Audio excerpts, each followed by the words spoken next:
Hello guys, आज हम लोग शुरू करने जा रहे हैं खान सर का फुल लेंथ टेस्ट 2। तो चलिए शुरू करते हैं। पहला नंबर क्वेश्चन, निम्न में से कौन सा कथन भारत छोड़ो आंदोलन 1942 के संदर्भ में सही नहीं है? तो इसका राइट आंसर हो जाएगा, इनमें कांग्रेस के ने सशक्त विद्रोह का आह्वान किया था। ऑप्शन नंबर सी हो जाएगा इसका राइट आंसर। चलिए आगे देखते हैं दूसरा नंबर क्वेश्चन। कितना है बदनसीब दफन के लिए, यह प्रसिद्ध शेर उस मुगल सम्राट से संबंधित है जिसे 1857 के विद्रोह के बाद अंग्रेजों ने निर्वासित कर दिया था। उस सम्राट को विद्रोह के बाद कहाँ दफन किया गया? इसका राइट आंसर होगा डी, रंगून। चलिए तीसरा नंबर क्वेश्चन, राज तरंगिणी नामक ग्रंथ के लेखक कौन है? राज तरंगिणी ग्रंथ के लेखक कौन है? तो यह हमारे कल्हन का राज तरंगिणी। चलिए चौथा नंबर क्वेश्चन, मराठा साम्राज्य का प्रशासनिक प्रमुख कौन होता था? मराठा साम्राज्य का प्रशासनिक प्रमुख कौन होता था? चौथा के राइट आंसर हो जाएगा बी, पेशवा।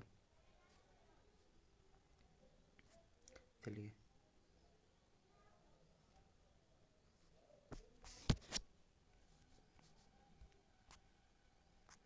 पांचवा नंबर क्वेश्चन, दिल्ली सल्तनत का अंत किस वंश के शासन के साथ हुआ?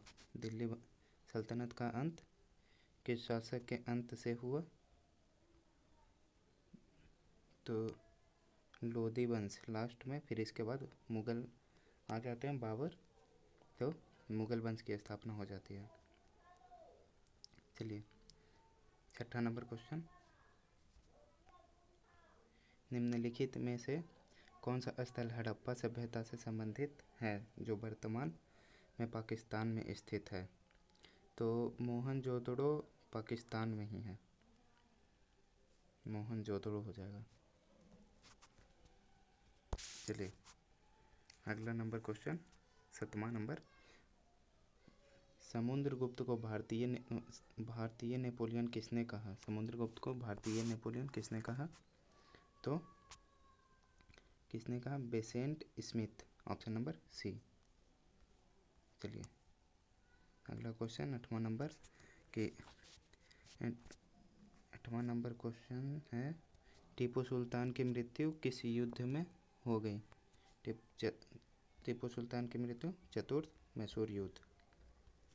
चलिए अगला नंबर क्वेश्चन, भारतीय संविधान के अनुसार राष्ट्रपति पद की शपथ ग्रहण करने वाले व्यक्ति को शपथ दिलाने का अधिकार किसे प्राप्त है? राष्ट्रपति को शपथ कौन दिलाता है? ये क्वेश्चन है कि राष्ट्रपति को शपथ कौन दिलाता है? तो इसका आंसर हो जाएगा डी, सर्वोच्च न्यायालय के मुख्य न्यायाधीश, जो न्यायपालिका के सर्वोच्च पदाधिकारी होते हैं। अगला नंबर क्वेश्चन, भारत की केंद्र सरकार किस गठबंधन के अंतर्गत कार्य कर रही है? भारत की केंद्र सरकार किस गठबंधन के अंदर कार्य कर रही है? तो आपको सबको पता है, एनडीए का है गठबंधन की सरकार है, एनडीए की। अगला नंबर क्वेश्चन, सशक्त लोकतंत्र के लिए किसे आवश्यक है, सबसे आवश्यक है? सशक्त लोकतंत्र के लिए सबसे आवश्यक है जागरूक नागरिक, ऑप्शन नंबर बी। 12 नंबर क्वेश्चन, लोकसभा चुनाव में उपयोग होने वाली निर्वाचन प्रणाली का नाम क्या है? इसका राइट आंसर हो जाएगा प्रथम पिछड़ा पद प्रणाली, option number C. 13 number question, 74वां संविधान संशोधन किस विषय से जुड़ा हुआ है? 74वां संविधान संशोधन शहरी स्थानीय निकाय से, 74वां संविधान संशोधन। 14 नंबर क्वेश्चन, राज्य लोक सेवा आयोग के सदस्यों की नियुक्ति कौन करता है? राज्य लोक सेवा आयोग के सदस्यों की नियुक्ति कौन करता है? कौन? राज्यपाल, ऑप्शन नंबर बी। चलिए आगे भारत में मूल अधिकार और डैश खाली जगह दिया हुआ है। भारत में मूल अधिकार बाध्यकारी होते हैं। Option number A. भारतीय संविधान का निम्नलिखित में से कौन सा प्रावधान राष्ट्रीय आपातकाल के दौरान मौलिक अधिकारों को निलंबित करने के लिए प्रदान करता है? मौलिक अधिकारों को निलंबन करने के लिए प्रदान किया जाता है अनुच्छेद 258। Option number D. 17 के निम्नलिखित में कौन सा तत्व नीति निर्देशक तत्वों के अंतर्गत आता है? समान वेतन और समान कार्य। Option number B. निम्नलिखित में कौन सी दशा सिजगी कहलाती है? तो सूर्य, पृथ्वी और चंद्रमा का एक रेखा में होना। तीनों एक रेखा में आ जाते हैं, उसे सिजगी कहते हैं। चलिए 19 नंबर क्वेश्चन। यदि एक खनिज क्षेत्र में सीसा पाया जाता है तो उसके साथ किस धातु के मिलने की सर्वाधिक संभावना होती है? क्या मिलने की? जस्ता। Option number C. 20 नंबर क्वेश्चन। निम्नलिखित में कौन सा महासागर क्षेत्रफल के आधार पर सबसे छोटा माना जाता है? कौन सा महासागर क्षेत्रफल के आधार पर सबसे छोटा है? तो आर्कटिक महासागर। 21 नंबर क्वेश्चन। 2011 में निम्नलिखित में किस राज्य केंद्र शासित प्रदेश में महिला साक्षरता दर 90% से अधिक थी? 90% से अधिक थी। केरल में। Option number D. चलिए इसमें हम लोग 50 क्वेश्चन का डिस्कशन करेंगे, बाकी के 50 अगले सेशन में करेंगे। जिब्राल्टर जल संधि के संबंध में निम्न कथनों पर विचार करें। जिब्राल्टर जल संधि के संबंध में निम्नलिखित कथनों पर विचार कीजिए। तो इसका आंसर हो जाएगा ऑप्शन नंबर ए, 1 और 2, यानी कि यह भूमध्य सागर को अटलांटिक महासागर से जोड़ती है और दूसरा इसे भूमध्य सागर का प्राकृतिक नहर भी कहते हैं। तो ऑप्शन नंबर ए दोनों सही, 1 और 2 दोनों सही होगा। चलिए 23 नंबर क्वेश्चन। इंदिरा पॉइंट किस केंद्र शासित प्रदेश में स्थित है? इंदिरा पॉइंट किस केंद्र शासित प्रदेश में स्थित है? तो कहाँ है? अंडमान निकोबार द्वीप समूह। इंडिया का लास्ट पॉइंट है इंदिरा पॉइंट। चलिए अगला नंबर क्वेश्चन। 24 नागार्जुन सागर बांध किस नदी पर स्थित है? नागार्जुन सागर बांध किस नदी पर स्थित है? यह है कृष्णा नदी पर नागार्जुन सागर बांध। Option number C. चलिए 25 नंबर क्वेश्चन देखते हैं। साइलेंट वैली राष्ट्रीय उद्यान किस राज्य में स्थित है? साइलेंट वैली राष्ट्रीय उद्यान किस राज्य में स्थित है? कहाँ है साइलेंट वैली? तो यह है केरल में। साइलेंट वैली राष्ट्रीय उद्यान केरल में है। Option number B. चलिए 26 नंबर क्वेश्चन। भारत में हरित क्रांति का प्रमुख योगदान क्या था? भारत में हरित क्रांति का प्रमुख योगदान क्या था? तो 26 का हो जाएगा बी, उच्च खाद्यान्न उत्पादन। चलिए अगला क्वेश्चन 27 नंबर। भारत में विदेशी विनिमय के निम्न नियमन के लिए भारतीय रिजर्व बैंक RBI किस अधिनियम के तहत जिम्मेदार है? किस अधिनियम के तहत जिम्मेदार है? तो विदेशी विनिमय प्रबंधन फेमा के लिए जिम्मेदार है। 28 नंबर क्वेश्चन देखते हैं। बिमस्टेक का BIMSTEC बिमस्टेक का स्थापित संस्थान सचिवालय अस्थायी सचिवालय कहाँ स्थित है? 28 नंबर क्वेश्चन है। तो option number A, Dhaka Bangladesh. आर्थिक सर्वेक्षण भारत सरकार का कौन सा अंग तैयार करता है? आर्थिक सर्वेक्षण भारत सरकार का कौन सा अंग तैयार करता है? आर्थिक सर्वेक्षण करता है कौन? वित्त मंत्रालय। Option number C. 30 number question का आंसर है निम्नलिखित में से कौन सा कर प्रत्यक्ष कर की श्रेणी में आता है? प्रत्यक्ष कर कौन सा है? प्रत्यक्ष कर वस्तु एवं सेवा जीएसटी, प्रत्यक्ष कर सब पे लगता है। निम्न में कौन सी युग्म सही सुमंगत नहीं है? निम्न में से कौन सी युग्म सही सुमंगत नहीं है? कौन सा नहीं है? उपग्रह प्रेक्षण केंद्र हैदराबाद।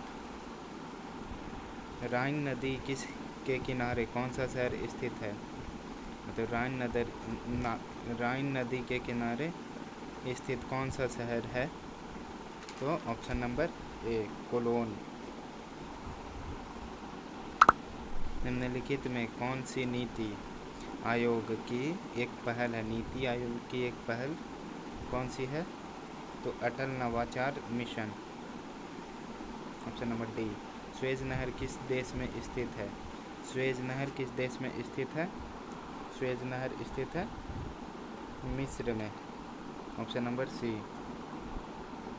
भारत के किस प्रधानमंत्री ने सबसे लंबा निरंतर कार्यकाल दिया?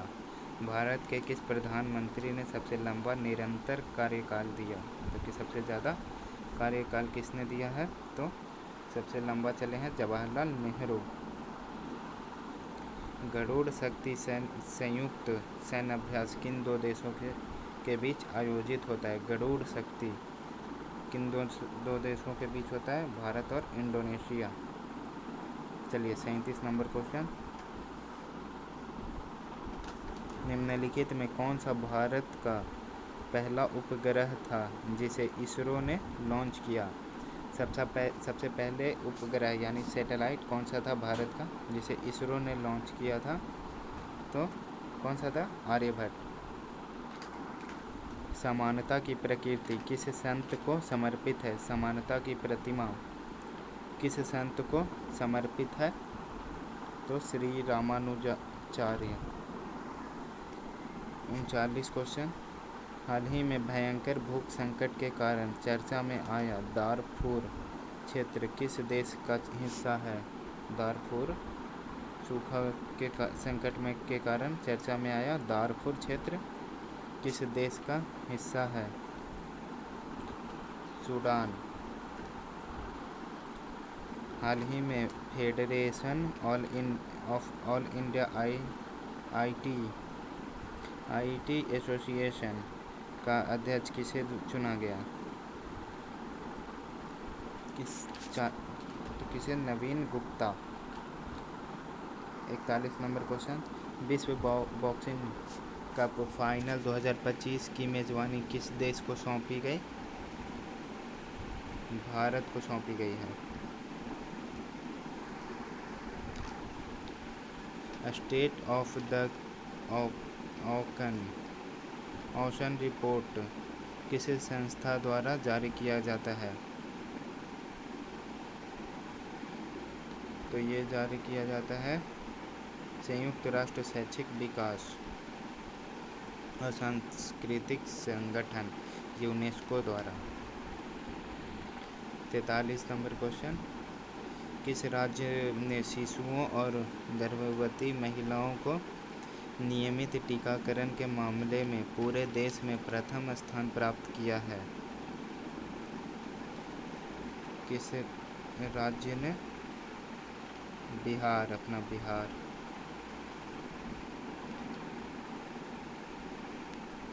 44 नंबर क्वेश्चन। हाल ही में भारत के प्रथम राष्ट्रपति देशरत्न डॉक्टर राजेंद्र प्रसाद की कौन सी जयंती मनाई गई? डॉक्टर राजेंद्र प्रसाद की कौन सी जयंती मनाई गई? 140वां। 45 नंबर क्वेश्चन।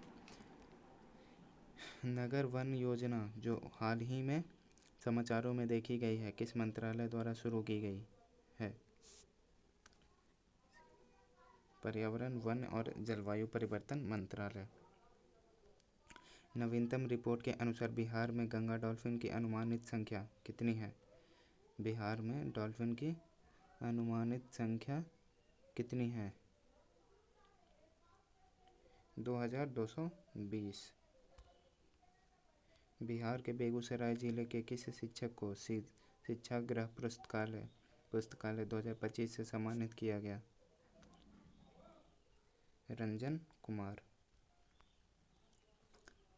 48 हाल ही में बिहार के किन दो विश्वविद्यालय को अनुसंधान विश्वविद्यालय का दर्जा दिए जाने की घोषणा की गई है? 48 के आंसर हो जाएगा ए, पटना विश्वविद्यालय और ललित नारायण मिथिला विश्वविद्यालय। 49 हाल ही में किस प्रख्यात इतिहासकार और काशी प्रसाद जायसवाल शोध संस्थान पटना के पूर्व निदेशक का 85वां वर्ष की आयु में निधन हो गया? 49 के आंसर होगा बी, डॉक्टर चित्तरंजन प्रसाद सिन्हा। चलिए हमारा लास्ट क्वेश्चन 50 नंबर क्या है? 16वें गृह शिखर सम्मेलन के दौरान बिहार के किस विश्वविद्यालय को sustainable building materials and technology श्रेणी में उत्कृष्ट योगदान के लिए पुरस्कार प्रदान किया गया है? तो 50 का आंसर है नालंदा विश्वविद्यालय, ऑप्शन नंबर डी। चलिए अब अगला 50 अगले सेशन में कवर करेंगे। जय हिंद।